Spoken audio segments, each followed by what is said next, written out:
বন্ধু, মা দুর্গা আসছেন বাপের বাড়িতে কয়েকদিনের জন্য। সবাই আশীর্বাদ চেয়ে নেন মায়ের কাছে, সবাই যেন ভালো থাকে এবং আমাদেরকে রূপ যশ খ্যাতি তিনি যেন ভরিয়ে দেন। তাই মায়ের কাছে বলবো,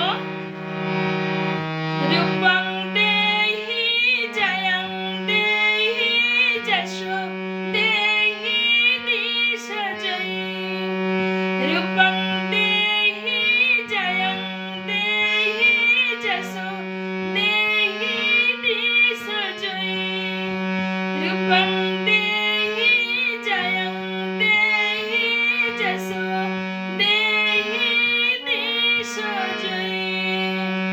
বন্ধু, এখানেই রাখি, কারণ অনেক বিশাল বড় এই গান।